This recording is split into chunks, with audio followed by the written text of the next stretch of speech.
people want good preaching.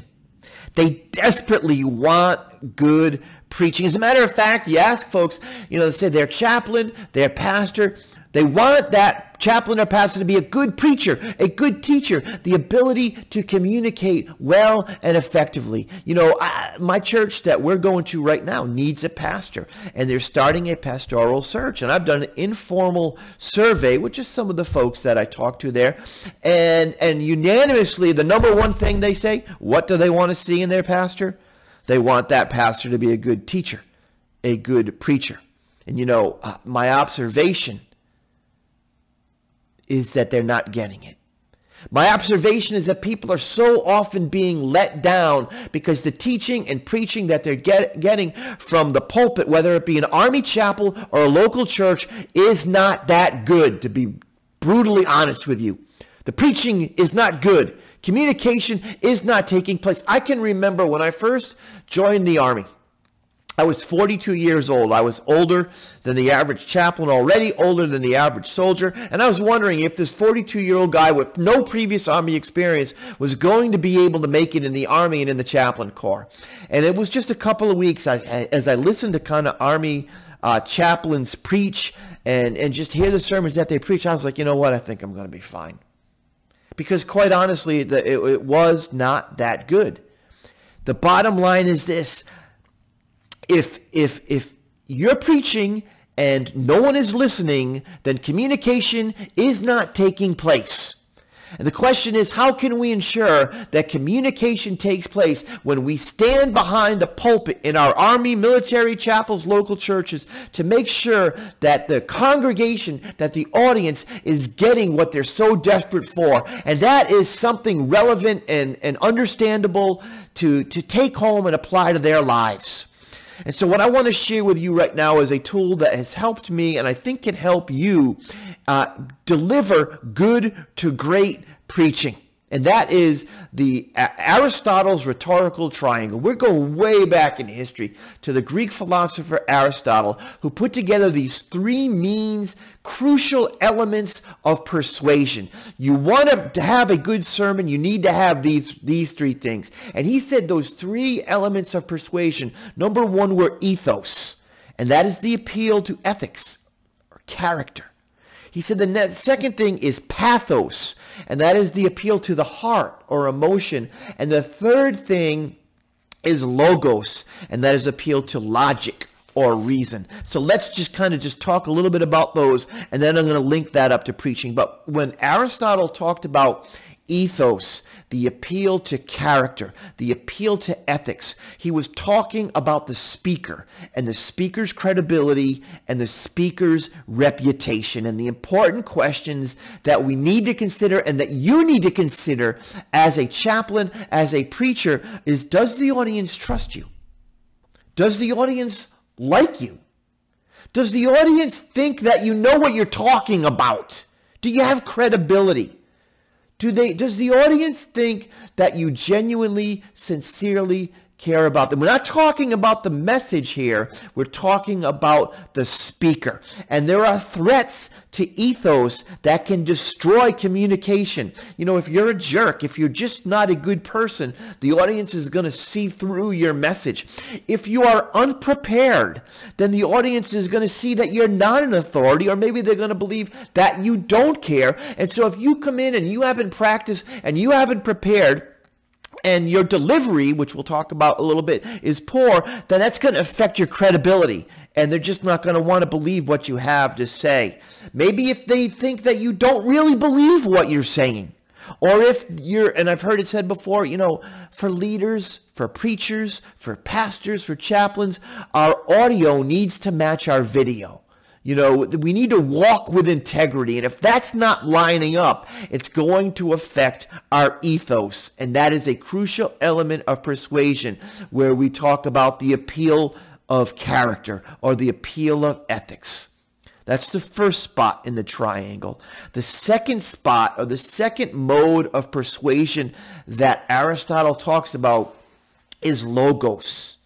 And if ethos dealt with the speaker, logos deals with the message. It's the appeal to logic. It's the appeal to the head. It's the appeal to the reason. And the important questions when we're talking about logos is, does the message make sense? You know, is it understandable? Can I understand what you're talking about? Is it relevant? Does it apply to my life now? Is it compelling? Another is it a reasonable or a good interpretation of Scripture? The preacher takes Scripture and says, here's what it means, and here's how it applies to daily life. Is the preacher doing those things in a way that I can understand it? How is the message? Is it persuasive? Is it compelling?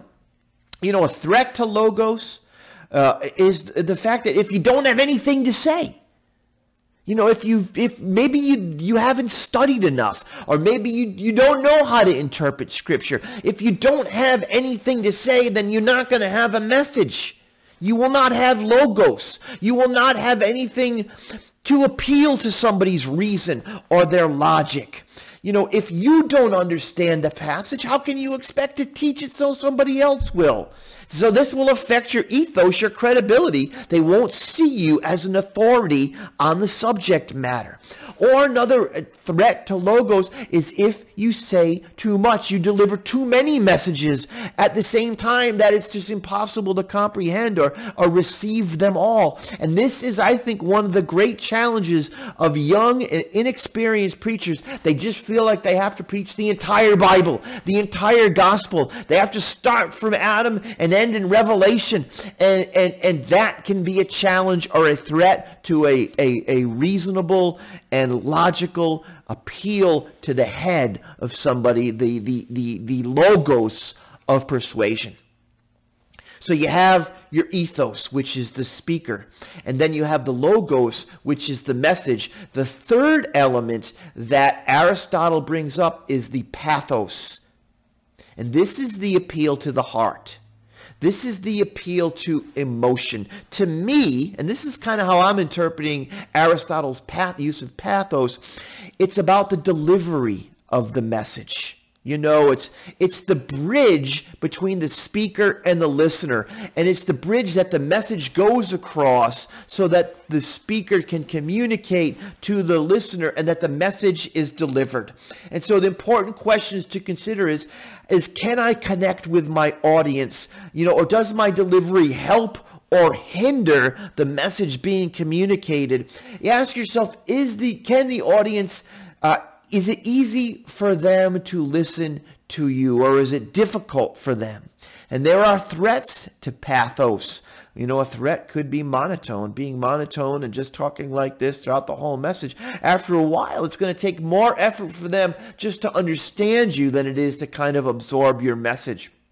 You know, if you're stumbling on your words or you're stumbling on your thoughts, it might appear that you're unprepared. And if you're unprepared with your delivery, then that's going to go back to ethos, and it might affect your credibility. And they're like, well, he doesn't even know. They're babbling. They're rambling. They don't even know what they're talking about. If you're looking at your notes all the time and reading your notes, that's going to affect your pathos, because you're going to have a hard time connecting heart to heart with the audience. Meanwhile, if you're looking at them, you're connecting with them, and it's the heart-to-heart talk as opposed to just kind of reading information here. And the same thing if you're scattered and thoughts are coming everywhere, mixing points up. You know, again, the pathos is affecting the logos because the message seems unreasonable, and the logos is affecting the ethos because it's making you look like not a very good speaker. So you have ethos, logos, and pathos, and all three are important. I know there was a song by Meatloaf, you know, way back when, that said, don't be sad because 2 out of 3 ain't bad. In preaching, 2 out of 3 is bad. You cannot have 2 without the third. It will affect your message. Let me explain what I mean. I'm going to put the chart up there. First, you have Chaplain A, okay, who might have a good character, a good guy, good reputation, and he's got some logos as well. He's studied, and there's a message to be delivered, but he's got no pathos. He's just poor delivery. And you know, there are a lot of these pastors and chaplains in the world. Good folks, smart people with a good message, but they just poor communicators. So the audience I see there is going to see them as boring, and they're going to see them, well, he's a good guy, good girl, good lady, good leader, but there's always that but there that says there's just something missing. And I have a feeling the congregation has pity on these, and they tolerate, if you will, these kind of pastors because they agree, hey, person of character, smart. And so they'll sit through and tolerate the message, but after a while, it's gonna be, you will not get the effect you're looking for. The church or the chapel might not grow because people are just checking out when you step behind the pulpit. But then you have Chaplain B.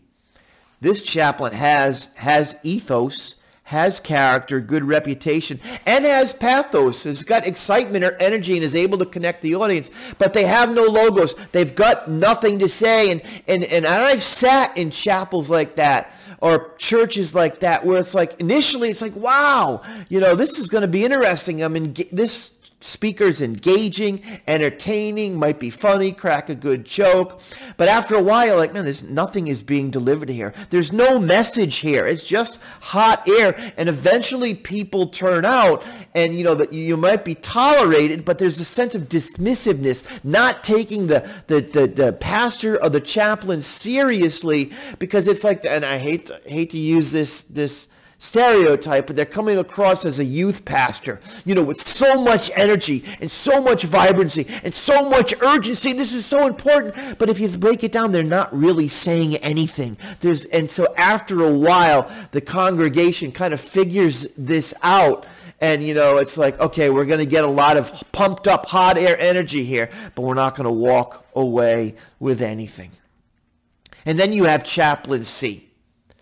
You have Chaplain C who might have a good, interesting, biblical, logical, sound, reasonable word. There's logos there. There's also the ability to connect with the audience, a natural speaker, a natural communicator. He's got that, but yet there's no ethos. Maybe you just sense that they're a jerk, or maybe you've seen them in real life and the video is not matching the audio. There's a level of integrity issues there. You might have initial interest because, yeah, they can speak, and yeah, if you just kind of look at it for what it's worth, there's a message there, but there's a sense of hypocrisy. People eventually turn out, and eventually anger comes because it's just, they're not going to tolerate this person who is not walking the walk. And even though you might be a great preacher, and even though you might be and have a great Bible study and be able to communicate these truths, if you're not living it, if you're not demonstrating it, people will eventually figure it out and they will eventually tune it out. So all three of these are so critical, and they can help you become a great preacher. You need to ask yourself, how is my ethos? How is my reputation, my credibility? How is my pathos, my ability to communicate, my delivery? How is my logos? Have I spent time studying, breaking down this passage, understanding it myself so I can communicate it to others? All those three things matter. All those three things can make you a great preacher. So take them, have the best day possible, walk in peace, and stay awesome.